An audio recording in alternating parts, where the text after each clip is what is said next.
咩啊？做點心？糯米雞大賣啊，冇計啊！冬菇片啊，唉，你話片係片啊？燒話好做翻燒話肯定得嘅。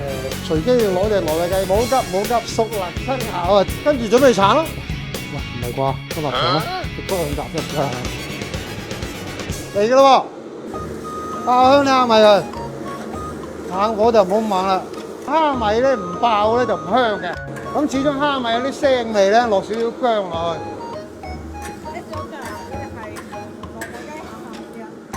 而家嚟講兩個都唔麻，熟能生巧啊，知唔知啊？好嗱，爆到呢個時候就加水啦，加水落先，煮到個心咧，等佢軟翻啲，唔好慢，咁啊口感就好咯。15分鐘後就可以放埋第啲餡落去噶啦。你話齋冬菇片啊，唔係冬菇絲啊，落埋鮑魚汁，扣肉片。浸蝦米嘅水，落埋味料落去。雖然有鮑魚汁咧，但都要落味料噶嘛。叉燒、沙葛，關火先落芡。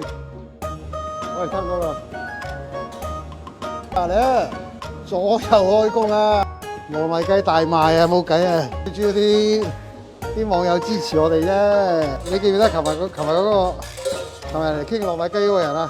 全網揾勻啊，都係你嗰個最好啊！燒話好做呢啲順手啲喎。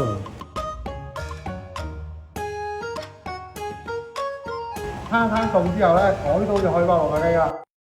流沙嘅鹹蛋黃，一隻花菇，一個雞球，一個臘腸。隨機要攞隻糯米雞，哎呦，好熱啊！